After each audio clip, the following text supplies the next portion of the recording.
that all over the world, when students come to me and say, I would like to teach, the first question I ask is, how well do you heal? And if they can't say, oh, I'm a good healer, I'll take any case that comes along, then I say, then you're not ready to teach. If you like, you can start using the tape recorders and conduct tape recording meetings. And then as you live and move and have your being in these books and recordings, and people start to ask for help and you can give it, now you can consider that you're a practitioner.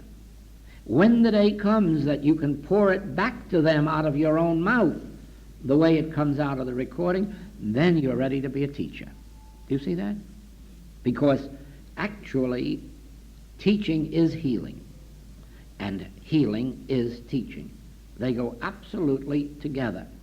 But in our work, just to talk this thing, and then not be able to back it up in any way, is of no value at all.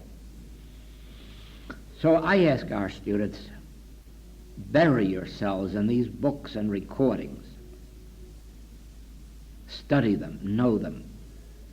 More especially in the books, the letters. 54, 5, 6, 7, and 8. Study every one of those, because there are principles that I give you each month in the letters, and you can go back over the years. The principles never change. And in each one of those books there are these letters on protective work. And always remember this, that the harmony in your daily living is proportionate to your understanding of protective work. Not only to your understanding, but to your practice of it. If you are not spending some time every single day realizing, consciously realizing, there's only one power. There's no power in effect. The Spirit of God in me is the only power. The I within me is the only power. This I within me is my rock, my fortress, my security, my peace, my health, the very health of my countenance. Then you see, you're letting the law of humanity operate on you. But when you learn to do this protective work, you are becoming a law unto yourself. And then there's no law of infection or contagion, and there's no law of heredity, no law of accident that can operate on you. Do you see that? You separate yourself from the law, the human law, in proportion as you consciously realize, I in the midst of me is mighty. This I is the bread, the wine, the water. This I within me is the meat of my life. It is the fortress. It is the health of my countenance. Nothing shall in any wise enter my experience that defileth or maketh a lie, for I am the law unto this world. The world is not a law unto me. Do you see that? But who can do that but you? I can put it in a book, I can put it on tape, but only you can live it. And in proportion as you live it, in proportion as you consciously keep the Word in you and you live in the Word, in that degree do you become entirely separate from this world. That is why the ordinary laws of supply do not operate in your experience. You may say, oh, I have no way of income, I just can have my husband's income and that's all I've got. And someone else says, oh, I can only have what I earn.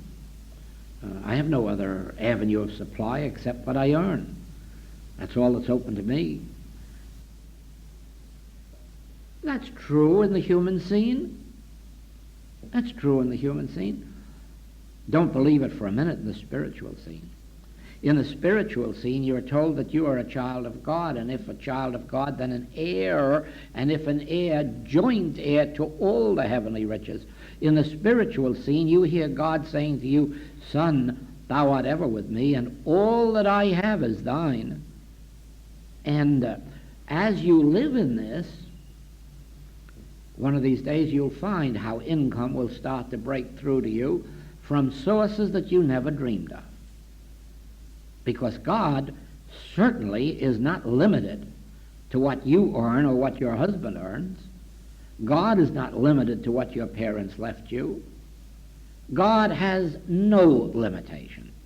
But the question is, are you looking to God, or are you looking to the husband or the wife or the parent or the child or the Social Security? Or do you see that? It all depends. Where is your vision? So what do I have to do? I have to say, you owe me nothing. God is my Father. God must care for me. God has given me infinity. God is my supply. God is my life. God is my movement. Do you see that? And I keep my vision off of you, and I keep it on God. And then what may come from you is that much.